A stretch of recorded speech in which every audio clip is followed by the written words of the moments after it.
Our next speaker will keep you woke, for sure. As I mentioned before, she is a colonel and a doctor. Dr. Jennifer Hesterman was the vice commander at Andrews Air Force Base, where she led installation security, force support, and the 1st Helicopter Squadron. She constantly escorted the U.S. President and other heads of state onto Air Force One. After retiring from the Air Force, Dr. Hesterman became a senior fellow at the Center for Cyber and Homeland Security at George Washington University. Last year, her book, Soft Target Hardening, was recognized as the #1 security book by ASIS International. She is a popular speaker, and we are grateful to have her here today. Please welcome Colonel Jenny Hesterman.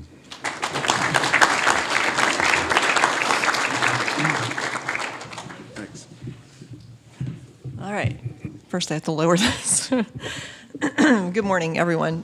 Thank you, David, for the introduction. And Luke, thanks so much for having me back this year. This is much better than DC last year in the snowstorm. Dr. Holbrook, thank you so much for having us here.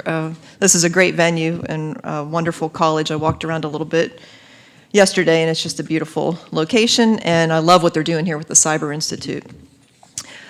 So this is going to be pretty fast-paced. I'm going to give a lot of recommendations, but I want to tell you ahead of time, you're going to get my slides, okay? So no furious writing and taking pictures of the screen is necessary. And here's what we're going to cover today. So I'm going to do a Soft Targets 101. What are soft targets? What are the vulnerabilities? What are the threats right now? We're going to talk about hardening tactics, how to kind of cover some of those risks and vulnerabilities, and then some takeaways at the end. So this is me back in the day with President Bush, who I, for 2 years, basically would go out on the airfield, meet him at Marine One, walk him to Air Force One, walk him back and forth. But behind that smile is a big, if you could see my thought bubble, like, oh God, I hope nothing happens today, right? Andrews Air Force Base is huge. I don't know if anybody's ever been there outside of DC. It's 3 miles long by 2 miles wide. It's about 4,600 acres. There's 20,000 people that work there during the day. And of course, we have Air Force One, which is a prime asset that we need to protect, but also all these other things happening on the base to protect. It's surrounded by forests and woods, which, you know, if you're trying to protect a flying airplane, that's your worst nightmare. So I used to keep this, and Luke actually said this earlier, I used to keep this saying on a little sticky note on my desk that security is always seen as too much until the day it's not enough. And I had so many assets and so many resources to protect the president and all the heads of state who come to DC, go through Andrews, Congress members every day. I mean, it's a constant VIP thing, but is it ever enough? I mean, and I used to lay awake at night and think of a million different scenarios, but we have to keep trying, you know, we have to keep pushing and pushing, and that's what the topic is today, is let's keep our eye on the ball, okay. What's a soft target? A soft target is, unlike a military base, which is a hard target, or the Capitol building or something like that, the Pentagon, it's a civilian-centric place, so it's filled with civilians, the populace. So typically it's not fortified. There may be a security guard, maybe some cameras or some fencing, things like that, but it's not a fortified structure or event or venue. So it leaves it vulnerable and unprotected, which obviously the bad guys love because it helps them facilitate their plan. And security is not a primary mission, so unlike a government building or the base or something like that where security is funded, it's at the top of the list of priorities, it's talked about, it's baked into all the decision-making processes, security is like an afterthought, right? And like Luke said, you know, if you try to fight for security for a budget like at a school, a university, a hospital, it's the low-hanging fruit. You know, when the budget's cut, they start cutting training, they cut equipment, things like that, so you have to keep fighting for money. It's privately owned. That's a problem for us because we'll go in and they'll, places, soft target venues, we're talking malls, hospitals, churches, things like that, they'll meet the minor requirements, you know, of fencing and lighting in the parking lot, things like that. But any extra recommendations that we make, they don't have to do it. And so I've gone out, and I'll talk about this a little bit later, I've made some recommendations, and when I walk away, they've done nothing at all. And all I can hope is I planted a seed for them to think about.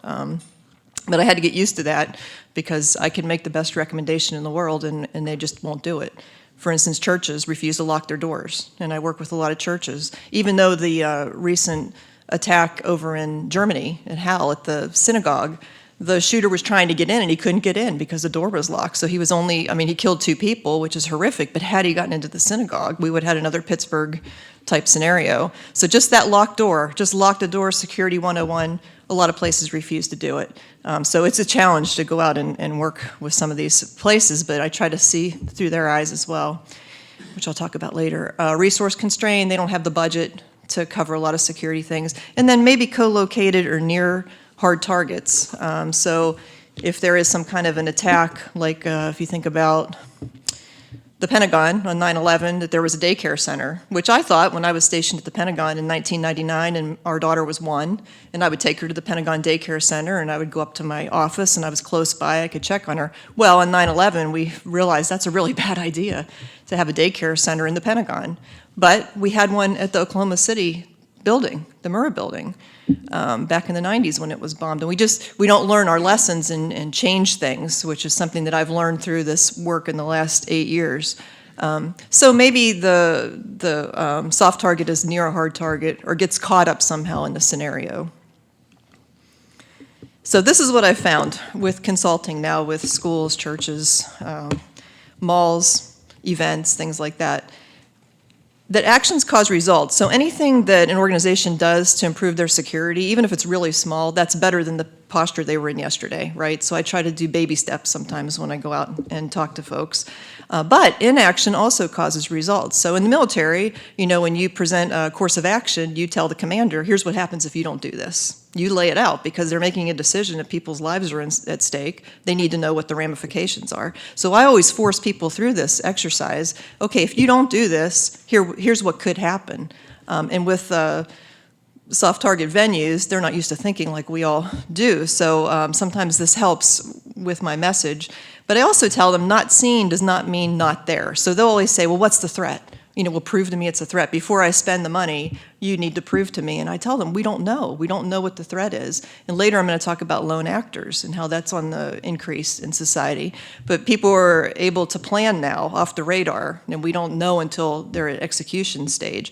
So I tell them, just because you don't know what the threat is or that there's a threat doesn't mean you don't prepare. It doesn't mean it's not there. And in the military, we say the fog of war, right? We don't know what's happening sometimes with the enemy or the bad actors. And I call it the inescapable unknowables. So they just have to get used to this environment where we just don't know everything. We don't have all the answers, but that's not a reason to not prepare. So the goal with hardening, with soft target hardening, is basically to remove the enemy from the fight before it starts. So you want to look so hard when the enemy, or the bad actor, I'll say, sizes you up that they just move on. And they move on to the next target. Now, sometimes people have a problem with that. If I'm working with the church and I say, if a guy is mad today and he's got a weapon and he wants to go kill people and he drives by your church, you need to make it look like he can't get in so that he goes up the street, and you can't change what his plan is. You have to worry about your property, because they'll say, well, what if they go to the school, or what if they go to the mall? And you can't think about that. You're responsible for protecting your property, the people that are inside your building, your staff, and your operation. So you can't think about that. But the goal is look hard. And I'll have examples later of how that's actually deterred attacks against soft targets in the U.S. Security actions in the old days, it used to be canned, like here's what we do, we have a fence, we have this, we have that, but you can't do that anymore because every attack hits the reset button on what we know. 9/11 is a great example, using an airplane as a missile, basically. And you can think of other attacks where we just didn't see it coming. We just had no idea that the actors would act that way. And like Luke said, they're very sophisticated, they're asymmetric, they look for vulnerabilities and they exploit them. So the plans have to be fluid. So when I go in and I consult, I tell them, okay, next year you need to get this out and refresh it. You need to look at what's happening in the world, and you need to tweak your security plan. It can't be static and sitting on a shelf collecting dust. It has to adjust and change with the environment, which means they need to be educated on what the threat is. And I'll just tell you, I don't work for the government anymore, but there's a lot going on that the public doesn't know about. Okay, and the FBI last week came out and said they're looking at 2,000. They're investigating 2,000 ISIS cases in the U.S. right now. So it's every state. It's now 2,000. I think that's a lowball number, honestly. But I think the American public has the right to know what's happening because the public is the target. right? So they have the right to be educated, and they're not going to help us if they don't know what the threat is.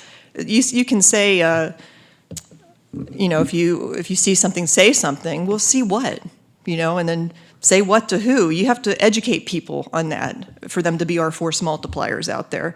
And I think that there's a communication issue between the government and the people who are the targets, and they don't really know what's happening, which is one of the reasons I started writing these books, by the way. Reset button, we already said that, and then copycat attacks, which I'm going to talk about later. So when something happens far away, and it's in Pakistan or it's wherever, we think, oh, that's Pakistan, that's not the US, we're fine. But that's the same groups that threaten us here. Those are the same groups that try to carry out attacks or have people here that are planning right now. So what happens overseas, it does matter here, and I'm going to talk about that later as well. So everybody has a model, right? We have the target, the place or the person, the event you're trying to protect. You have the threat, who's trying to get to it. You have the vulnerability, and you have risk, and then you mitigate, right? But on this, I really want to focus in on the vulnerability, the psychological part of security. What's happening right now with the psychology of soft targeting? So the first thing we have to realize is, in the old days when we had a war, it was on a battlefield, right? It was like Army versus Army, or it was Navy versus Navy. When you get airframes involved, sometimes the cities would get pulled in. But now, 90% of casualties in conflict are civilians. So we have governments that are bombing their own churches and schools and hospitals, like in Syria. Soft targets are the choice of target for bad actors all around the world. So we, as democracies, I'm not going to just say US citizens, because we have some other wonderful countries represented in the room as well, we don't target civilians. It's not part of our target set. Well, and I'll give you a perfect example. I lived in the Middle East for 2 years, which I'll talk about. And my husband was in charge of the air war in the whole Middle East. So he was the forward commander, air commander. And let's just say that we were looking for a really bad person, you know, one of the most wanted terrorists. And the drone could see the terrorist, we're tracking him, but he's with his daughter and he's going into her school. We are not going to strike, because that's not what we do. That's not who we are. We will wait until a better time and place where there's no collateral damage. Other countries don't do that. Some other countries that are currently at war, and certainly terrorist groups don't. They don't care about any of that, but we do. So what that does for us is gives us a vulnerability. We don't want to think that churches are targets. We don't want to think that our kids' school bus is a target. We don't want to think that way, so we don't adequately protect it. It gives us a huge blind spot and vulnerability. But we have to go there in our mind. So here's what I see when I go out and talk to people. And I just wrote an article. I don't know if anybody's ASIS member, but there's a security management magazine that comes out every month. So in September, I wrote an article about the emotions of security. Basically, what's happening out there in people's minds that impacting what we do as security professionals. One is hopelessness. So there's this defeatism, like, well, it's just going to happen. Okay, when we had in August, the horrible August, when we had Walmart massacre and the Dayton massacre within 24 hours of each other, people were saying, well, this is just the new normal. Okay, so I just give up, I give in. If people aren't going to fight back, I mean, that's what the bad guys want. They want us to give up. They want us to take the heat off. It gives them free entree to do whatever they want. I also see it'll never happen here. I've heard people say that all the way from Nebraska to Wisconsin to DC. I was working with a client in DC, and he was like, it'll never happen here because there's so much security. Okay, if you think it's not going to happen here, or to you, which is another thing on the list, it's not going to happen to me, which I hear that sometimes from security people who think, well, I'm bulletproof, it's not going to happen to me. You can see how this starts to compile in terms of adding vulnerability. And if it's going to happen anyway, if it's unavoidable, you know, why even try? If ISIS is going to blow up our stadium, what can I do about it? I hear all this when I go out. And it's really frustrating because I know that they're adding to vulnerability. Okay, I guess, here we go. Okay, what else? Security fatigue. People are tired of security. And this is a real problem for consultants that are out trying to keep the heat on and stay engaged, to keep people engaged. So this terminology, security fatigue, actually came from the cyber world. You know, why don't people change passwords? Why do they use as their password 12345? You know, why aren't they taking updates?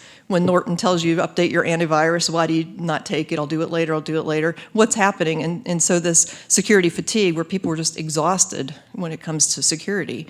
We're 18 years past 9/11. We're trying to keep at the same level that we were back then, which is almost impossible. And I think USA Today just had a poll what people were worried about, and terrorist attack was way down the list. I mean, security problems are really down the list on the mind of Americans. So that's what we're up against. We know what the threat is, we know the vulnerability, and they're basically checking out on us right now. Acceptance, it's a new normal, like I said. Oh, it's just the new normal in America.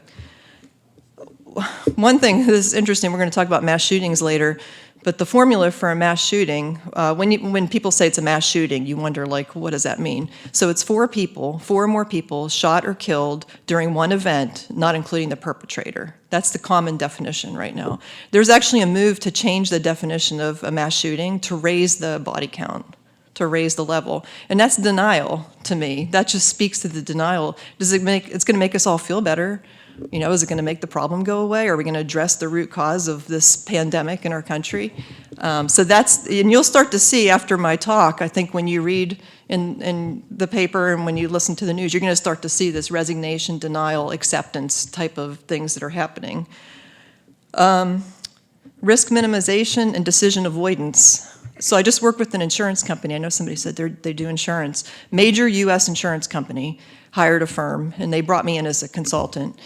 And they want to do an exercise every year, and they've got 4 buildings up and down the East Coast, major buildings. So we went out and did a little assessment, and we decided they needed serious active shooter training. So year 1, we said, let's do active shooter exercise. And they said, oh, let's do cyber. We really want to do cyber. So we said, okay, we'll do cyber this year, but next year we're going to get to active shooter. Last year, we said, hey, it's time for active shooter. Well, let's do hurricane, because they're on the East Coast. Okay, we'll do hurricane, but next year we're really going to get to active shooter. And then this year, we said, it's time, and they said, let's go back to cyber. And so that's another example of avoiding the topic, because it's just too hard to wrap your minds around. People don't want to talk about it. It makes people uncomfortable. So there's avoidance, and you can see how that feeds vulnerability. Denial, just events are one-off. Bad actors are unique. A Stephen Paddock thing is never going to happen again. He's a one-off. The Walmart shooter's a one-off. So we move on quickly in our country, which has gotten us through some really bad times, but we never stop and really think about what happened and make any changes. So the bottom line is the human element is huge in security. I mean, we can have fencing and cameras and whatever, robots and whatever else, but if we don't have humans who care and are engaged in this topic, they could be our strongest asset, or they could be our weakest link, basically. But we can't overlook what's happening with people in security and psychology right now. And then these are dangerous, exploitable. The bad actors love it. They love when we're distracted. And they really love that our country's split right now, too, because it gives them a little inroads into our populace, which we're seeing with ISIS. So why do bad actors hit soft targets? Oh, why not? Okay, they're easier. They're everywhere, right? On every corner. It's cheaper. You don't have to wage, some huge operation. Short planning cycle, so a guy's home on his couch. He's watching a YouTube video. He gets mad. He gets in his car and he goes and does something. Target rich, like we said. Increased likelihood of success because they're not protected. People are not aware when they're out shopping and whatever. They're not thinking that they're going to be attacked. And success is credibility for a group, obviously. Every time we say, oh, we defeated Al-Qaeda, we defeated ISIS, they rise back up to prove us wrong. Recruiting value, if they look like they're viable still, or that the ideology is out there, whether it's a white supremacist or whatever else, people that are on the margins of wanting to join a group will join because they see them as rising and powerful. And then maybe to test new strategies, tactics, or weapons. We've seen that as well. And then some other things you all can read. I'm not going to read the slide to you. But the bottom line is soft targets create fear. Hitting a soft target, what we call is the terror multiplier index, TMI. And it's a mathematical equation kind of thing. But soft targets, right away, it raises everything. I mean, like Luke was saying with stadiums, if somebody, even if they just used a conventional small IED and blew it up, if ISIS said that was a let's say it was a chemical weapon, a radiological weapon, people would panic, right? I mean, people would start to have symptoms of it, and even if it wasn't. And then if the government came in and tested and said it wasn't a dirty bomb, it was just a regular, people wouldn't believe them. Because right now in society, like, nobody believes the government, right? And there's all these conspiracy theorists that come up. And so soft targets are just, it just adds to the terror. And I went back and I looked. I compared the coverage of the Fort Hood shooting, which was a terrorist attack, to the San Bernardino Christmas party attack. And San Bernardino attack got 4 times as much press coverage as the Fort Hood attack. And it's not that people think that military people deserve to be wrapped up into a terrorist attack. It's just that that's a hard target, and military people are targets versus a Christmas party. So you can see why the Christmas party, that's what the terrorists would try to hit, of course, because they want to be in the press, and the press feeds it with the press cycle, which never ends, which I won't go into that. Okay, so basically everything's in play. So if you think about your homes, you protect your homes, you probably have a security system, maybe you have personal firearms, a dog, whatever, but then every day we all have to leave our homes and go out into the world, and all we do all day is go to soft targets. Our kids go to schools, we go to churches, we go to hospitals, we go to malls, we're on public transportation, we're flying. We are all day visiting and frequent visitors of soft targets, and they're all in play. There's examples from every type of soft target. There's an example of an attack somewhere in the world. Okay, so I wrote the first book, Soft Target Hardening, Protecting People from Attack, in 2014. I was living in the Middle East, lived there for 2 years. And last year, I decided to write the second edition. So what I looked at is what happened in 4 years. What happened, and I'd say between 2015 and 2018, early 2019. So foreign terrorist organizations are designated by the State Department, and it takes a lot for a group to rise to this level. Okay, first of all, they have to threaten the U.S., threaten U.S. citizens, also have the capability to attack, so, kind of rising to the next level. So just since 2015, these are all the new foreign terrorist organizations that the State Department designated. And you can really see, like, the spread of ISIS, or ISIL as we called them before, but ISIS is a more proper term. So in 2014, when I wrote the first book, ISIS was confined in Iraq. It was just starting to form in Iraq. It just started to spill over into Syria. No attacks had happened yet in Europe or the US. So you can see in just a short period of time how this group rose. I mean, it just really was like a black swan event. Like, we never could have predicted the rise of ISIS. And now the spread of it all over worldwide. But I think it's important because I don't think a lot of Americans really read the foreign terrorist list like some of us do in our spare time. But it's really growing. I mean, it's spread, and then none of these groups have come off the list. I mean, they're still all viable groups. But it's worth your time to go out and occasionally look at the State Department FTO list just to see what's happening. So again, since 2014, it all started with the Sydney Chocolate Cafe. Does everybody remember that? The Lindt chocolate, that was the first ISIS attack outside of Iraq and Syria. And then these are the major ones, basically. Of course, there's so many more. And then, bringing it home, it all started for us with the Chattanooga recruiting office and the Naval Reserve Base shooting, and then the Christmas party at Pulse nightclub, which I'll talk about a little bit later. And then there's been so many attacks in the U.S. that just don't really get into the press. I mean, there's been a beheading, there's been multiple stabbings, a lot of shootings, bombing plots, things that you see in the news. I think people were just tired of it, and so there'll be like a little ticker at the bottom of the news screen, or like the little USA Today 2 sentences. But then if you really dig into all these cases, which I've done, there's a lot there. I mean, there's a lot happening out there. So that's what I try to communicate when I go out and do my consulting work. Does anybody know about the Cleveland plot last year from 4th of July? So this was an ISIS-inspired plot. And talk about hitting the reset button. So this person wanted to, and is an American, by the way, wanted to attack the 4th of July parade in Cleveland last year. And he had some complex plot, and he was buying what he thought were bombs from the FBI. But then he had this new idea, right? He hates the military, so he wants to target military children. So he's going to take, at Radio Shack, he was going to buy little remote control cars and stuff and pack them with explosives and give them away to military children at this event in Cleveland.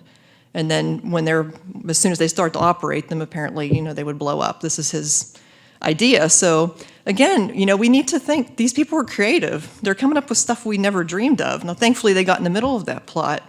But the fact that nobody heard about that plot is really interesting, right? So you can see how this stuff is kind of buried out there. You really have to dig. It's pretty overwhelming. I mean, I'm going to say, when I finished this book in fall last year, I was pretty depressed because I looked at everything, and I'm going to talk about crime and gangs and stuff here in a minute. But it's pretty overwhelming. When you look at everything in total of what's happening, it's quite depressing, actually, but we have to stay engaged. So here's some tactics. Surveillance, surveillance when you're at the agency or wherever you're trained in surveillance, it's like an art and a science. These guys are pretty sloppy, these actors, and they go out and they surveil a place. If you know what you're looking for, you could detect surveillance, right? So we're working right now with the guard force, the guard industry, to learn a little bit more about what, is somebody doing surveillance on your property, how to detect that and recognize it. Multiple attacks, as we've seen. Targeting people fleeing from the exits, that's a big ISIS tactic right now, and has been in the last couple years. Attacking at the end of the event, like the Ariana Grande concert, a couple other cases as well. But this is interesting too, because in the military we do air shows, obviously, and we used to have an air show at Andrews, which is like my worst nightmare. You can imagine 100,000 people come in on the base. Now, we made them all go to FedEx Field, and they were screened at FedEx Field, and then we bussed them all into the base, onto the flight line, into like a sanitized area. So we controlled it, and like Luke was saying, I mean, when you live in the Middle East and you go through all that, you realize that's just the price of admission, and you think that would deter people. Like, I'm not going to the air show if I have to go to FedEx Field. We had 100,000 people through the gate. So people, I hate to say they're like sheep, but they'll adapt, right? And if we do security procedures and they want to shop or do whatever else, they'll go through it. It's not a problem. I will say, though, during my last year at Andrews, President Bush decided to leave unexpectedly, and we had to get Air Force One out, and we had to taxi it. We tried to stay as far away from the crowd as we could, but to talk about it, I still sometimes have a bad dream about that. And you have your stress dream that you have, like you can't get in your locker at school or whatever. Mine is that air show day. But anyway, at the end of the event, what we used to do at the air show is we'd kind of like let our guard down. The Thunderbirds were done. Maybe we had 2 more acts to fly. We'd start breaking stuff down, right? Sending people home, and we're at the end, big sigh of relief. Well, that's when the plane could come into the crowd. I mean, that's when the bad guy could attack. And in the Nice truck attack, the one that went up the promenade there along the beach, that was at the end. It was over, and he drove up in his white van, and they said, "What are you doing?" He said, "I'm delivering ice cream." Instead of asking, like, "Why are you bringing ice cream at the end of the event?" And, oh, by the way, no refrigeration on the truck. They let him go through. And so people let their guard down, everybody from security all the way in. So I tell people, stay engaged. If you have a major event, you need to stay engaged the last second of that event, because this is definitely a tactic that we're seeing now, where they'll wait until we've let our guard down. Targeting first responders, I have a lot of cases of that happening. Well, obviously, we've seen it in our country in different ways. And a few other things here. So new tactics quickly spread. Like I said, if something happens overseas, we think, the school attack in Pakistan, where I think 300 kids were slaughtered over there. It was horrifying. I lived in the Middle East at the time. We had some Pakistani kids at my daughter's high school, and so you start to feel these connections to world events. But we need to remember that the group there, it was the Pakistani Taliban. It was TTP that attacked the school. That's the same group that tried the failed bombing of Times Square. Remember the Jeep that smoked, but it never blew up, thankfully? It's the same group. So that's why I tell people what happens overseas matters. So here we have the truck into crowd thing. You can see how quickly it spread. Al-Qaeda and ISIS propaganda online, early 2016, Bastille Day Parade, which we just talked about, which was the promenade by the beach in France, German Christmas market, the 2 London bridges. You have an attack on one bridge, and you don't protect the other bridge, and they, 6 weeks later, drove right down the other bridge and actually killed more people in that attack, because at the end, the attackers got out with knives and went into pubs and started stabbing people. They're always improving on tactics as well. So if we do have an attack, we have to think maybe they're gonna do that plus what else? Then Barcelona Square, and then in our own country on the bike path in New York, where 7 people were killed. In terms of denial, this is interesting. The truck that went onto the bike path in New York City, so he swore his allegiance to ISIS. I mean, he's still alive. He had ISIS propaganda in the truck cab, but yet they were so hesitant to call it a terrorist attack. That's part of the issue here, is that there's a hesitation to say that that was an ISIS-inspired terrorist attack. It's so hard to get people to actually say that, whether it's on the news or even the mayor. The police chief is stumbling over that in his talk about what was happening. And it was plain as day that the guy was ISIS-inspired. That was an ISIS-inspired attack. So part of the reason is, who's a terrorist? What's a terrorist attack? These definitions are still squirrely. Was Stephen Paddock in Vegas, was that a terrorist attack? I mean, people certainly were terrorized on the ground, right? It's fear. So there's a lot of issues around that. But the takeaway from this slide is expect it, okay? If something unique tactic starts happening overseas, it's going to show up on our doorstep. And so the time to prepare is now. So the bottom line on all this is the battlefield's not a place, okay? We can kill bin Laden, we can kill, Baghdadi, hopefully Zawahiri, someday we'll find him. It's not a place, it's in the mind. It's the ideology, and it's on the internet. And I've done a lot of work on the internet with exploitation. I've been in chat rooms with all sorts of horrific people, including anarchists. And it's not, we're gonna talk later about the threat, it's not just radical Islam. There's a lot of people out there that are thinking some horrible things. But the call to jihad is really powerful. And for us to think we're gonna dislodge that by saying you're wrong, come to the light, it's just not gonna happen. But the internet is the multiplier of all this. And finally, these Facebook and everybody's starting to get engaged. But they're 18 years too late. We've been telling them for a long time that the internet's being exploited in a lot of different ways. And they act like they're victims because there's no law to penalize them for not taking these sites down and taking an active role. It's been really frustrating. So extremism's on the rise. Basically, everybody's mad about something, right? They have a distorted view, basically. And I'll use religious extremism as an example. So in this room, we probably have, I'd say, maybe 5 or 10 different religious faiths represented. And we're fine with coexisting with each other, right? You believe what you believe, I believe what I believe. When it starts to cross the line is when I say what you believe is wrong and what I believe is right, and then I'm going to make you come to my side, and then I'm going to use violence to do that. So this is how the lines get crossed with ideology.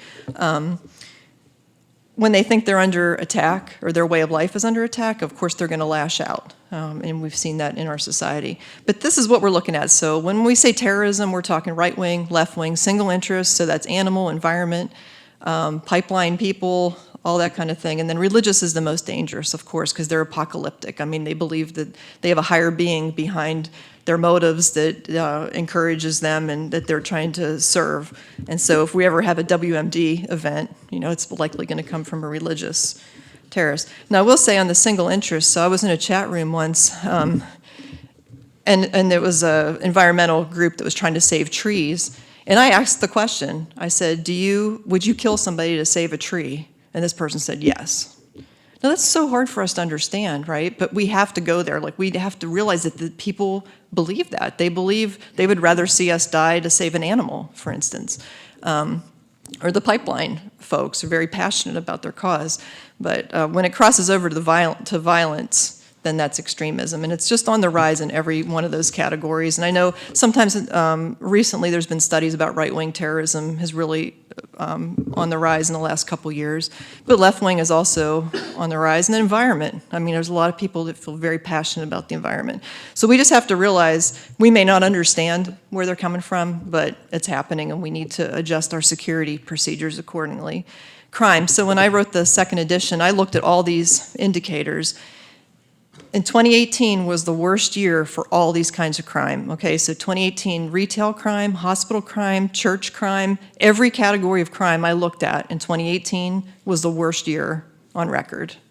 That's why I'm saying this is heavy. And maybe we, in our work, look at one specific thing, like cyber, or we're looking at our stovepipe. Look at it all, okay, look at what's happening. And then really peel it back. Like the FBI said, oh, crime is down last year. So I went digging. First of all, they changed their methodology from what they used in 2016 and 2017, so you can't compare apples and oranges in research. yes, the number of crime acts were down, but each crime, the violence, the specter of violence was so much higher. So you might have one shooting in 2017 that results in the death of one person, and maybe this year that results in the death of like 2.1 or something if you do the data. So you're looking at, when you look at data, dig, is what I'm saying. Look at the methodology, did it change? And then question, why are we trying to paint such a rosy picture? Again, I kind of go back to this like, oh, everything's fine kind of thing. Let's give people the actual data of what's happening instead of trying to, I won't say suppress it, but just package it in a nicer way where we all feel comfortable, because then we let our guard down.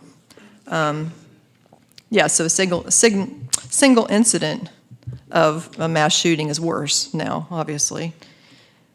And the data, so firearms violence, taking suicides out, because I know that's always people don't want that to be involved in this, so actual violent acts are on the rise. 4 of the biggest mass shootings in 5 decades happened in 2018, and then 2 more happened this year, which I don't have on the chart yet. And then lone actors. So you can see we're lone actors. And again, you're going to get these slides. I know that's an eye chart, but drugs, cartels, and gangs are all on the increase. I dug in all the data last year and compared it to the previous years. Lone actor terrorists, so we're not calling them lone wolves anymore. You're going to start to see lone actor. We're taking the wolf out because wolf just, conjures up this person that's like stealthily out there that's going to attack us. It's like aggrandizes the whole thing. So just lone actor terror, LAT, is what you're going to start seeing. And there's 2 types. The person leaves society, which is kind of like the Stephen Paddock, where he goes and holes himself up in a house and starts amassing firearms and making a plan on his own. Or society leaves them. So you have someone who, like the Sandy Hook shooter, he was marginalized from society and pinned himself down in his room and started to have all these ideations of what to do. Internet, we talked about that. Propaganda's on the internet forever. I can use web crawlers and go back and find stuff that the government says they took down.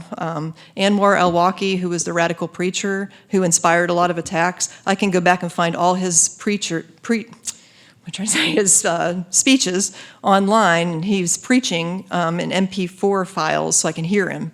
And he's very, like I said, the call to jihad is a powerful, powerful call, but I can find all the sound files.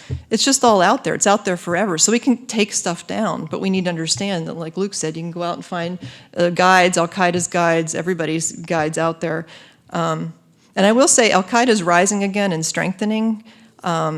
The splinter groups are really getting strong around the world. And also with ISIS, as we're seeing now, the resurgence of ISIS, they're regrouping. So definitely don't discount Al-Qaeda. The Cleveland plot I talked about, the 4th of July parade, I'm sorry, I said that was ISIS inspired. That was Al-Qaeda inspired. I just realized the actor who was trying to pull off that attack was inspired by Al-Qaeda. So that's another important point, still out there. Insider threat. Okay, so as we harden facilities, insider threat grows. If somebody wants to attack a place and it looks too hard to hit from the outside, they're going to find someone on the inside. Disgruntled employee, someone who needs money, mice, as we said, the different reasons that people flip. And they can exploit somebody and use them because they have intimate information about the venue, right? They can give them blueprints, they can stockpile stuff. The mall attack in Nairobi in Kenya, the 2 terrorists, they actually had a little kiosk in the mall that they set up. They were there for 9 months at the kiosk. They were figuring out when were the State Department people in the food court, what was the best time of the day for the attack. There's some indication that the FBI found that they stockpiled some things in the mall to use during the attack. So I always say, like, people say, not in my organization, everybody's loyal, Well, people, like I say here, they have a public life, a private life, and a secret life. That secret life is where they're unraveling. Domestic problems, money problems, gambling, drugs. We don't know what's happening with our employees all the time. We like to think we do, but people have secret life, and that's where they might be they might be susceptible to being recruited to be used. And at the bottom here, I put this book that Nick wrote, Insider Threat, No Dark Corners. It's just a way for organizations to shine a light in the dark corners on their employees, to try to figure out like who is maybe unraveling, who could bring a threat to the organization. And then Matthew Bunn, he writes a lot of great stuff about insider threat from the nuclear realm, because of course in nuclear, they're huge in insider threat because people are right in there with the keys of the kingdom, so they're right on top of their folks. It's a good place to harvest information from. Cyber, we touched on, it's a $6 trillion industry. The internet, the cloud, I always say it's just someone else's computer. Cyber insecurity is a new concern, like hacking sprinkler systems to ruin someone's servers, hacking the air conditioning, turning up the heat, things like that. So we're looking at cyber, how they can mess with the technology, but we have to think physical security as well. There's ways to take out systems without even hacking inside. Drones we touched on. ISIS is experts at drones. They've been using them since 2014. They've used 27 different types. Online, there's a database. I can't think of the name of it. I'll get it though. There's somebody out there who keeps track of all the drone attacks overseas, and they're using the drones as shooting platforms, using them packed with C4. They've practiced with chem bio dispersion, counter drones. So I worked on a project with airports a couple years ago. It was the Secure Journeys Working Group. And the airports, as you know now, they're like entertainment destinations, right? Like, who doesn't want to be at the airport now? There's free Wi-Fi. I was just at Newark, there's jazz. Everybody has an iPad. When you sit at the terminal, you can order your food. They bring your food to you. I mean, this was never really what the intention was for the airport. If you think back to the old days, you dropped your luggage at the curb, you went through a little bit of security before 9/11, and then went straight to the gate and got on your plane. And now they've turned it into this huge entertainment thing. The airports are realizing now that's a big mistake, because there's a lot of people lingering at the airport that we don't need to have there, because the airport's a huge target. And now they have food and everything before security too. So there's people going I actually went to a meeting at National up in DC. The meeting was at the airport. It was at the McCormick and Schmick's restaurant, which is before security. And that was, so we're in there, we're not flying, we have no business at the airport, we're using the restaurant for a meeting. So anyway, they started the Secure Journeys Working Group to try to throttle back what's happening with airports, and drones came up. So there's a major US airport that's now using drones for security on the perimeter. So the only advice I gave them is they need to realize that drones can be hacked and they can be turned around and used in another way, all right? And it's already happened. We know that drones can be hacked. So when we're talking about counter drones and things like that, we need to just plant that seed of thought that, what could go wrong? A drone on the perimeter of an airport. Let's say it could get sucked into an aircraft engine. Airplane's pretty fragile at takeoff. That's when most accidents happen, and landing. So I also worked with Major League Baseball. They want to start using counter drones to bring down drones around ballparks. So we talked about the legalities of that. Once you take over a drone, you own it. All right, if you shoot it down or it falls out of the sky and hits somebody's Aston Martin, or it lands on someone's head and kills them, you just bought that problem legally. So there's a lot of issues going on with drones, and I'm not anti-drone. I'm just saying let's be realistic, also that humans are a bigger deterrent than technology. Weapons of mass destruction, the UK went out. They're very realistic in the UK. You should definitely read their security reports. They tell their people a lot more about what's happening than our government does in very plain language. They say expect a WMD attack within a year in the UK. They've told their civilian populace that. So we should expect that as well, obviously. And then the security guard industry, which we're working with, low paid, a lot of turnover, a lot of disgruntled people. We're seeing, Omar Mateen from Pulse Nightclub was a G4S employee. We're seeing some issues with this guard industry, so I just kind of throw that out there as a nugget. Each one of those is like its own presentation, I know. I'm just planting a bunch of seeds. So now we're depressed, right? But what can we do? We can do so much. This is the best part. The first thing we can do is ask questions. Ask the bad guys, right? So my first book, I went out and I thought, is there data out there and research on what do the bad guys think about security? So I found this great study about burglars. They went out and they talked to 360 convicted burglars. These are pretty high-end, not just low, getting in people's garages, but actual burglars as a trade. What would deter you is what they asked them. And then this probably should be flipped around, but people. So people inside, officer nearby, noise, then the alarm system, which a good burglar can defeat anyway, seeing neighbors, dogs, things like that. So it really wasn't technology. So then I started to dig some more, and I went to Dubai. I was at a conference, and Dr. Martin Gill was there. I don't know if you've ever read his stuff. He's fascinating. He's a British researcher. And he got to access death row.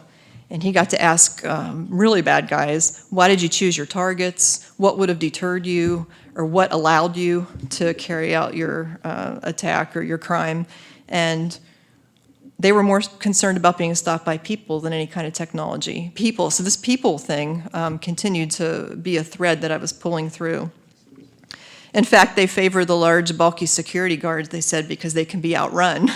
So, you know, what do we put out there on the tip of the spear, right? We put the guy who looks like a linebacker or a center, and these guys are saying, hey, that's great, I can outrun that guy. I don't think they can outrun David, though, but he's a professional, so. The Charlie Hebdo attack in Paris, the two terrorists actually sized up the two security guards there for a couple weeks. They knew their lunch when they went for lunch. They knew who was left behind. They knew their rotations. They knew everything about what they were doing, and they chose the time and place of their attack. So with the security guard industry, we tell them this is why surveillance is important, right? And also switching up your routine, things like that. But the bottom line is seeing the crime scene through the eyes of the criminal is invaluable, and there's this whole body of research where they've actually talked to bad guys about what deterred them or what would have. Sandy Hook entrance, I don't know if you've all seen this picture, but on the left side there, that's their new steel doors that they had just installed a couple weeks before the attack. You buzz in, you show your ID, they buzz you through the second set of doors, and of course the shooter just went right through the plate glass next to the doors. So when I go out and do assessments, well, this is why it's important for people to have external assessments, right? Because they're too close to things. They don't see these things. We walk up and we see it, and I'm sure a lot of people in this room, you see things at your kid's school and your church and whatever else, but they don't see it. So that's why external assessment is valuable. In Charleston, I live in Charleston, South Carolina, I went out and did just a walkthrough and a cup of coffee. I do most of my work for free, to be honest, because I'm passionate about it. They showed me their new security gate, and I was like, right, that's a great ladder. You know, I could be over that in about 30 seconds. They never thought of it that way. I'm like, that's not a security gate. And it wasn't even that high. So, and then robots, you know, there's robots everywhere. So a friend of mine took this picture in New York City. This is their brand new security robot that they paid a lot of money for, day one on the job. Somebody had waxed the floor, buffed the floor, and I guess they feel like when they move around, and he just went right into the fountain. So he took this picture from up above, and it just makes me laugh. Technology, we're going to talk about in a second. Honest assessment, when I go out, I tell people, when you do an assessment, people like to think things are better. Like if you ask people, how fit are you? You know, on a scale of 1 to 5, oh, I'm a 4, you know, when really you're a 2. Like, let's be realistic. So when I go out, I say, not the what we want to be status, but what is today. But I use this vulnerability assessment tool when I go out to soft targets because it's plain language, asks a lot of thought-provoking questions. It's just a really great tool. So I include it in my book, and I brought a copy today if anybody wants to look at it. But I think it's important to use plain language because security language sometimes is really complicated and people shut down on us. But honest assessment, right? That's what they have to do. They have to think about where are we really for vulnerability. Tactical deception. So in the military, I was a tactical deception officer for a couple years, which is really cool. We make big things look small and small things look big and kind of get in that fog of war area. But I started to think when I wrote the second book, like, how can we apply that to soft targets? Because they don't have a lot of money, right? We want them to look hard, like we said. So what can we do? So number one thing really, well, a couple things, is language, signage, things like that that would deter somebody.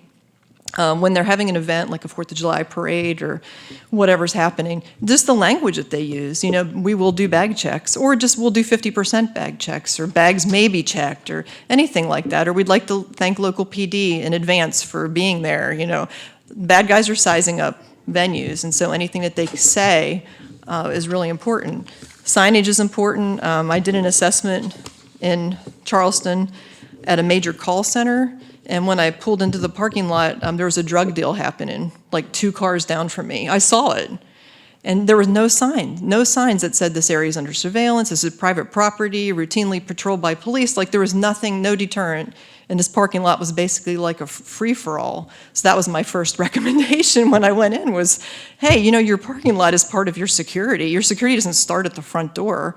So expanding it out, pushing it out.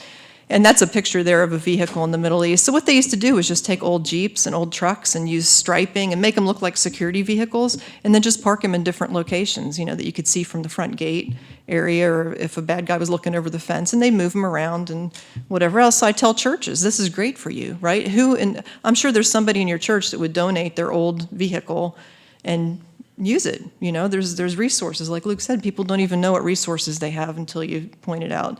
So the bottom line is the best defense is a good offense. So there's a lot that we do in the military to divert enemies, off-road, deter, you know, disguise, things like that. And I write about it in my book, and just trying to think of ways to help these venues that don't have a lot of money. So I gave this talk a couple years ago, and I talked about lowering the heat. Signage, we use way too much signage in the U.S. to tell everybody, tell the world what's happening and who we are. And when I went to the Middle East, I mean, there's just no signs at all. And that's one of the things that just really struck me, is they don't advertise. So I gave this talk, and this woman sent me this picture. She's like, Jenny, I was on the LA freeway, and I took this picture. I was like, you weren't driving, were you? But she was going by, and she saw it said kindergarten. I don't know if you can see that. But she's like, why in the world would they say that this is the building with the most vulnerable populace, and not just for attack, but also for, you know, kidnapping and human trafficking? And it says kindergarten, larger than life. The good news is there's a fence there, I mean, if there's any good news. But signage, so now that I'm telling you this, you're gonna see it everywhere. There is unnecessary signage. Driving through rural South Carolina on the way here, actually, yesterday, a church, you know, churches like this still have those little signs out there where they change the letters every day. I saw a sign that I thought maybe could trigger somebody, to be honest. I don't know if maybe I'll stop on the way back and try to have a discussion, but you need to be careful what you say, because a lot of people, like we said, they're mad about things. People are acting out now more than ever before. They can't seem to control their emotions about topics, and they're acting out violently. So why have a trigger? Why put it out there? And people say, well, I don't want to change my way of life. You know, the bad guys win. Well, I'm sorry, but we need to be realistic. Like, our lives have changed. Things are changing. We need to protect people. Why turn your church into a target just because you want to put a message out there, you know, that you think is important? So it's hard to explain, but you're going to see it now. Lower the heat, right? Signage. Rings of security, and I'm going to wrap up here soon. Andrews Air Force Base, like I said, you know, we had Air Force One, which obviously needs protecting. And by the way, Air Force One, it goes in and out of Andrews pretty regularly, like a couple times a week. When the president's leaving, we start 3 hours before, and we start with rings of security. So we have Air Force One and that little airfield where he lands and walks between, that you've seen on Fox or CNN. We start all the way out, like 6-8 miles out, and we start rings of layered security all the way in to that asset. We close roads, no airplanes come in, no people move. We have a complete stop movement on the base within a certain time period before and after Air Force One, because any movement, you know, is what we're looking for. So this is a huge deal, and it happens a couple times a week. Air Force One itself, all the fuel is tested, the water, the food, the sheets, the toothpaste, the deodorant, everything that's on Air Force One is constantly tested because of insider threat. You want to think military people are loyal. Like I said, don't never say not in my organization. Nowadays, somebody could easily be recruited if they're of the right mindset. So when I go out and I do assessments, I tell them, get out beyond your front door, like malls. So I did a major U.S. city, I can't say which one. We hardened 6 malls against terrorist attack about 3 years ago. These malls were specifically identified by GPS coordinates by Al-Qaeda and ISIS. So these malls were targets, obviously. Each mall had completely different security laydown. One depended on cameras and had very few people on foot. One had a lot of people on foot, a couple cameras. Most of them could care less about the parking lot, even though that's where most bad stuff starts, right? They think security's at their front door. So when I go out to schools, and I'll talk a little bit later too about this rings of security. So just, you have the asset, think Air Force One, and then all these rings and layers out. And all soft targets should expand beyond their front door, but I see a resistance to do that. Just some pictures from the Middle East. Hardening is baked into everything that they do. All new construction has hardening baked into it. Education City, up there on the left, they've brought U.S. campuses over, so Texas A&M, Carnegie Mellon, Cornell had a medical school. And what they did was all these colleges were contained within one barrier. So you went through security, and it was intense, and then you got in and you went to the college, whatever your college was. Church City down in the lower left was huge. I mean, hundreds of thousands of people on the weekends. Catholic Church, Egyptian Coptic Christian, all together, surrounded by one secure wall. You go through security, you go to your church. It's a different concept than what we have, which is a college on every corner, security for that college kind of thing. So with new construction, the thought is to get your arms around everything like that. But yeah, everything like the hospital they built that hill in front with concrete. The buildings all had blast-resistant windows. So that's when I wrote this book. My daughter went to high school over there, so I was seeing this, and I thought, well, how can I bring these ideas back to the U.S.? We lived in secured housing compound. It was fabulous. It was a beautiful place. And then barricades. So when I go out and talk to churches, especially in schools, they don't want to look like fortresses, of course. But I tell them, it can be beautiful. So these are pictures I've taken through the years of attractive fortification. I mean, they're like works of art. They're fountains and planters. But when you say barricades, right away they think ugly. They're ugly. So I try to give them alternative ideas to try to convince them. I did an assessment at a mega church up in Illinois, and it was a cup of coffee and a walkthrough kind of thing. And they were so proud. They just spent $4 million on security at this mega church. This is like a church complex. It's like a small college campus. And they had license plate screening. They had all this stuff. And so they took me to the main building, which is this beautiful 3-story glass atrium building. Beautiful. You go in, there's a daycare center, there's a bookstore, there's a cafe, and then you go into the auditorium, which seats 10,000 people for church.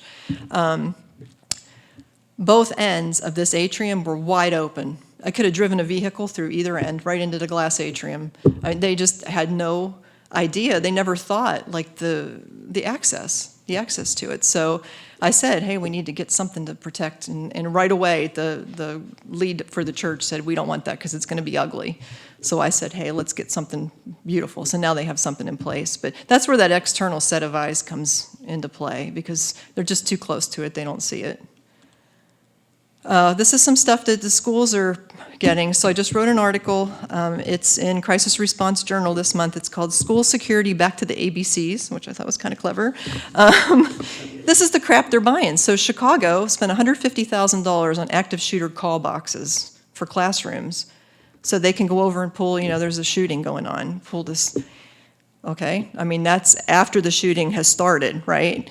Gunshot detection systems are going on school campuses. These slides, I don't know if you've all seen these slides, that this one security company's peddling slides. I can think of a million scenarios why it's a bad idea. And then teachers with guns, I won't get into all that. But this is all after the attack, right? So I'm trying to push the schools, spend your money to prevent the attack. And metal detectors is the #1 way. I mean, the goal is to keep guns off of campus, right? There's a school in Texas that just rebuilt, $14 million brand new school. Well, they tore the old one down and rebuilt. The SWAT guys aren't going to like this, but the hallways, they've made them curvy and deep, kind of like little ravines. And the purpose was that so the students could hide from a shooter. Well, you also can't engage the shooter if they're pinned down behind something. But also, do they have metal detectors? No. They don't put metal detectors at the front, so the guns are coming in. So take that money, instead of having curvy hallways with little tunnels and whatever else, keep the guns off the campus, keep the knives, a lot of knivings now as well. So right of bang, a lot of places are spending money after the shooting. So I always say, what have you done to prevent an attack? That's the question I ask. And a lot of times it's really not anything. Cameras don't prevent an attack. Camera's not going to jump off the wall and get between you and a bullet. So I try to use plain speak when I go out, but there's a lot of security companies that are peddling this stuff, which really is frustrating to me. But just that's what I tell them. Think left before the attack. What are we doing before the attack, not after? I think some of this stuff is easier for them to wrap their minds around than before. This is just a system that I cross-applied from the military because there's a lot of emotion around the topic of active shooters and terrorists and whatever else. So I'll say, all right, let's do left brain exercise. Let's just rank order all your problems. Let's hit the top couple. Let's make a plan. Let's apply some money this year, changing the door locks. Maybe they don't have the money to do all the locks. Okay, let's look at the prime access areas. Let's look at where we can reduce vulnerability. It kind of makes things orchestrated and synthesized, because a lot of these places, they'll get money this year, they'll throw it at this. They'll put up a camera, they'll do whatever. It's not synchronized. There's like no plan. There's no security plan. Exercises, yeah, that mall exercise was really interesting, because two of the mall owners didn't want to play at all in the exercise. And the mayor of the city is very strong, and he forced them to the table to play. So what we did was, the group that I worked with, we went up and we trained red teams, and they were off-duty police officers, and they went into these 6 malls off-duty, and they found all the vulnerabilities for us. They fed them into a database, which we have protected, of course, by code word and whatever.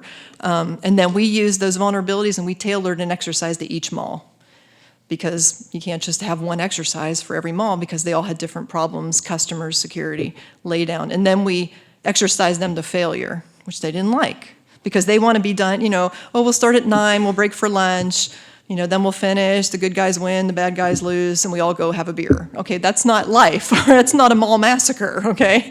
So we forced them to failure, which they did not appreciate, but I think that they learned a lot from it.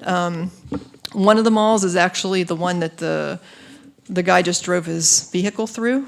That was one of the malls that we did. And that's a terrorist attack, which I know they're still evaluating, but he's the one that drove through Sears, I think, right into the mall food court.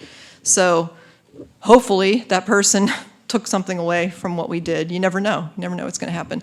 So exercise to failure. Smartphones and apps. There was, remember the earthquake in Haiti? A guy actually saved his life with his smartphone. He had an app, his leg was trapped, and so he learned how to build a tourniquet. He had an app that had a siren and flashing lights. They found him in the debris. I mean, there's so many apps now that people can have on their phone to help save themselves and other people.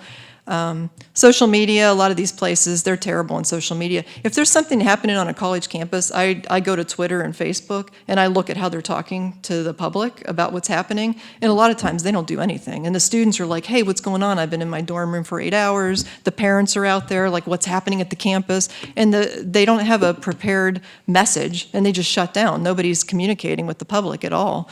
So in the military, we had canned messages on the shelf, like the Air Force. I mean, planes crash, it happens. So we had a message, if an aircraft was down, we would go out to the press and we would say, we've lost an aircraft, we're investigating, we'll get back to you, in 20 minutes. And then we go back, we close the loop, and we say, F-15, 2 people on board, evaluating them, we'll get back to you. We're like controlling the message, right, instead of letting it control us. So a lot of the places I go out to, I tell them, get your messages ready, have a Twitter account already, and Facebook, during an event's not a time to stand up a social media presence. Just get out ahead of it, because it's out there forever. I mean, a lot of colleges and malls have damaged reputations now because of the way they didn't handle a crisis event. And then red teaming, we already talked about that. So we have all these run, hide, fight, run, hide, report, Alice, lockdown, evacuate, shelter. When I go out and talk to people, they're confused about what to do during an active shooting. They don't know what to do. And also there's some crappy training going on, like the one where they lined up the teachers on the floor and shot them with pellet guns a couple weeks ago. They were using blanks in a school. It was like a K through 6 school, terrified children. There's no control over these companies that are going out and doing this training. And a lot of it's just, it's confusing and it's upsetting, to be honest. And I think this is part of the reason why people are just shutting down on the topic. Citizens are the new first responders. Obviously, like the Dayton shooting was over in 32 seconds, I think. The Walmart shooting was over in a couple minutes. The citizens are there. This is a picture from Vegas. One thing about Vegas that was interesting, I always watch a video from these attacks. And I'm not watching the attack itself, I'm watching the people. I want to see how the people respond, what's happening with people so that I can tailor my training. And what I found with the Vegas attack was the youth, right? They sprung into action. I'm saying like the 15 to 25-year-olds, they're commandeering vehicles to drive people to the hospital. They're doing tourniquets. They're engaged, and then people my age are like standing. That's not a good idea during a shooting. But they're standing around like, what's happening? But the youth were really engaged. So I asked my daughter, who's 21, almost 22, I said, why is that? And she goes, well, Mom, we just expect this is going to happen. Like to them, they're expecting to be part of a mass shooting in their lifetime. This is horrifying as a parent to hear, but in one way, it makes them more equipped, better well equipped to deal with all this. So as we're bringing youth in to replace us in our careers, because we're all going to retire at some point, we need to think like maybe their mindset about this, and maybe during a crisis, that's not who you might go to initially, but if you think about it, they might handle it better. But I just kind of throw that out there as something interesting I noticed. Just making sure that employees understand what gunfire sounds like. I just became certified to do the civilian response to active shooter training, and part of it is gunfire. And we tell them before we play the clip because it's startling. Of course, even to people who've heard it before, it still makes you jump a little. But just so that they know it's not fireworks, you know. And you hear people say that all the time. I thought it was fireworks. Even if it's church shooting, I thought it was fireworks. Okay, there's no fireworks in church, but that's where their minds go because they're in denial and they don't want to believe what's happening. They have the suspended disbelief. This new Stop the Bleed program is fabulous for them to learn. And I never tie it to active shooter because that's an emotional topic. I just tell them, hey, you know, you never know, you could get hurt. We're in hurricane-prone zone. I say, hey, you could get hit with flying glass. Like, you need to know how to stop your bleeding and stop other people's bleeding. A lot of security right now is how you package the message. And a lot of people, if they don't want to hear about security, just call it safety. I'm making a lot of progress with safety. Let's talk safety. It really is security. But, okay, that sounds gentler. So a lot of it's packaging. Bomb threats, so, oh, I do have a clip. I didn't realize that was a little clip, a GIF, I guess, a GIF. For my new book, I dug into bomb threats. So what we expect when we get a bomb threat is a bomb, and then what we experience is like an evacuation and whatever else, nothing, basically. I just wrote an article, it's coming out next month on bomb threats it's for businesses, Journal of Business Crisis Management. It's called Rethinking Bomb Threat Response. Okay, so what I told them is, if you receive a bomb threat, one of these 4 things is happening. There's no bomb, which is the most likely scenario. If I had to put a percentage on it, I'd say 99.999, repeating decimal. There's a bomb outside, which would be the easiest. There's a bomb inside, which would be hard, but insider maybe, or this is an ambush. The shooter's waiting for us outside, which could happen, which we can't discount. So I looked at bomb data last year, and this is from the ATF. They have bomb data base. They have great information. It's all online, open source. Total bomb threats last year, on the rise, by the way. Bomb threats last year were up 32% from 2017. Bombings after a threat, 0. Total bombings in the last 5 years, bombings preceded by a threat, 0. So the takeaway is most bad actors who are bombing threat will never make one, like Timothy McVeigh, maybe Eric Rudolph, although I think he did call in the Atlanta park bombing just because he wanted to see the response.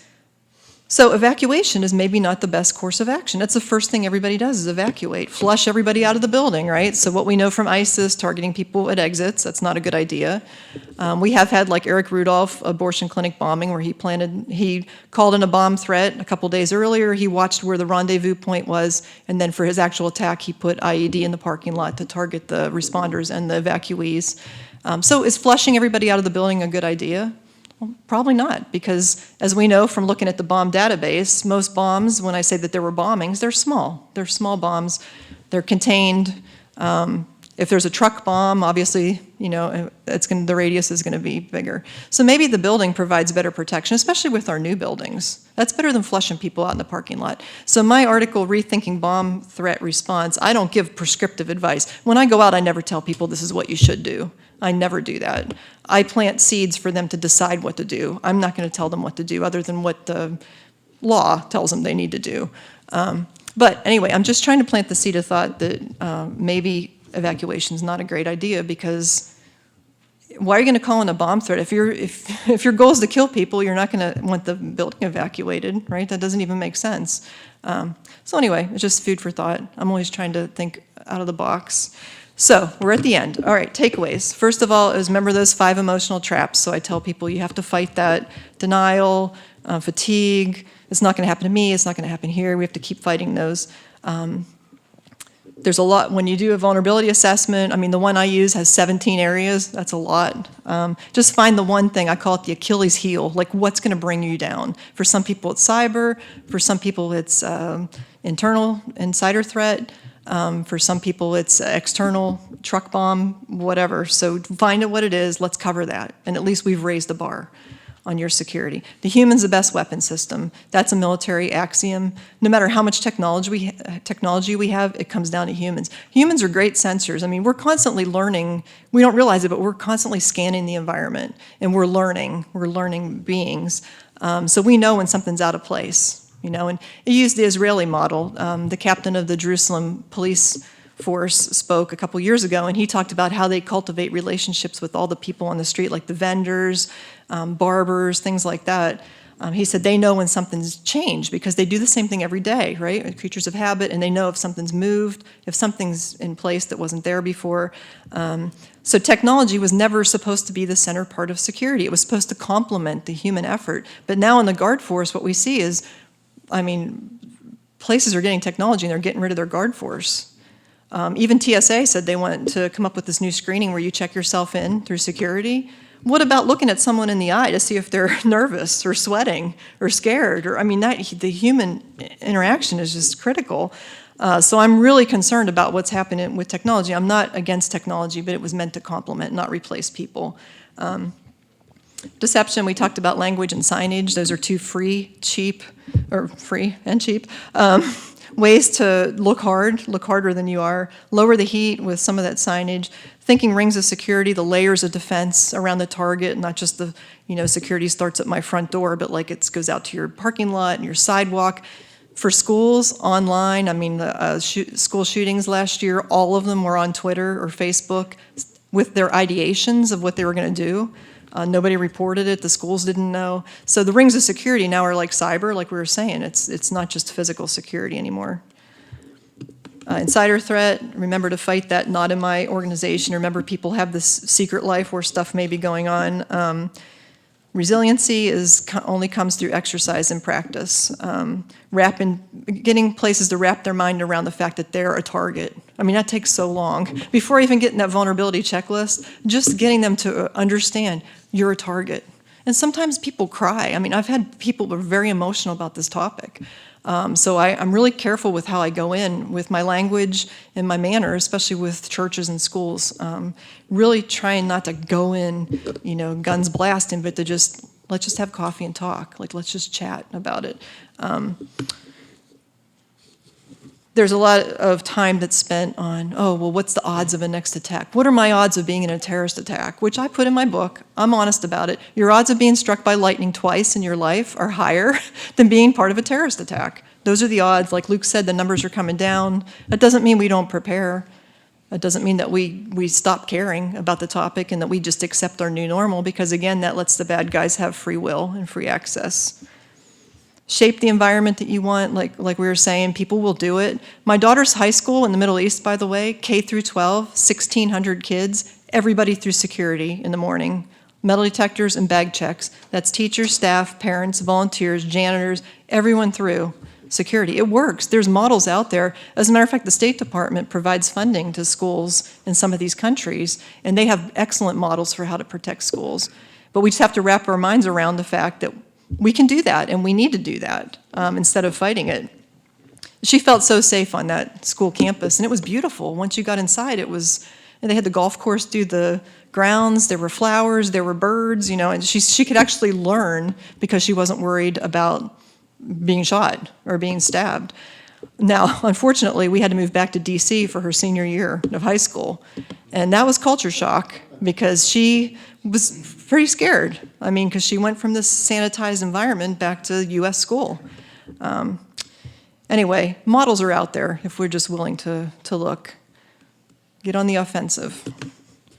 And finally, we can strike a balance between normalcy and vigilance. Citizens are expecting and demanding security. We do it all the time. Like, I know when I did college visits with my daughter, I know I made her pretty uncomfortable, but I asked a lot of questions. And even we went to William and Mary. I don't know if anybody's been to Williamsburg. It's right there in the town, and there's a ton of visitors. So when we went to look at William and Mary, I said, I'm going to try to get into buildings. I want to see where I can get. I went right in the dorm, walked up and down all the hallways. Nobody challenged me. I had no badges, nothing. Got in the food court area.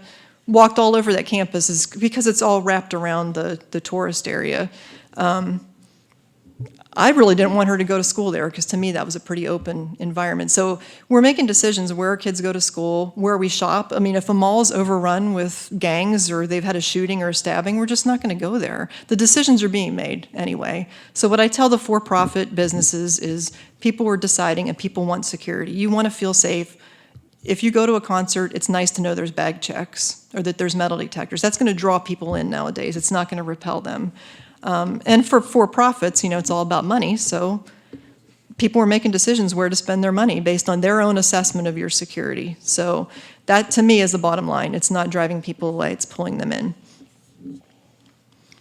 My book's on Amazon. I'm not here to peddle my book. I can send you a PDF file if you want. The graphics aren't in it, but to me, it's just important to get this information out. My soft target hardening book was the first one on the market. Nobody had written about this topic, which again, to me, is just like, you gotta be kidding me. This is such an important topic. And still, even with the second edition, it's still the only book on soft target hardening. I'm the only person who writes articles about any of this stuff. There's little snippets of ASIS Security Magazine folks do, but not so much the attacks, but like how to harden, like how to, again, getting left to bang. Like, what are we doing to prevent the attack? And that starts with the mind, it starts with training, that's all hardening, and then moves forward to physical and other security. So I really appreciate your attention today. And I think I have, so I'm on Gmail, it's just Jenny Hesterman altogether at gmail.com. There's my phone number. Please reach out anytime, and I do live up in Charleston, so I can get down here and just come by, have a chat, teach a class, whatever you need. We'll work for coffee.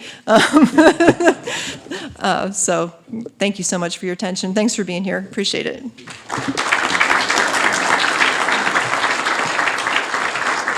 Jenny. Thank you, Jenny, for that wonderful but a bit scary presentation. Thank you for being here for the second year in a row, one of our favorite speakers, and we would just like to present you this token of our appreciation. Thank you very much. Thank you so much.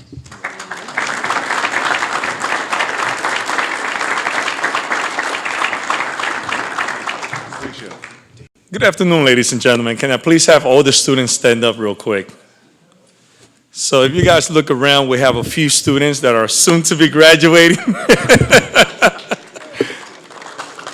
And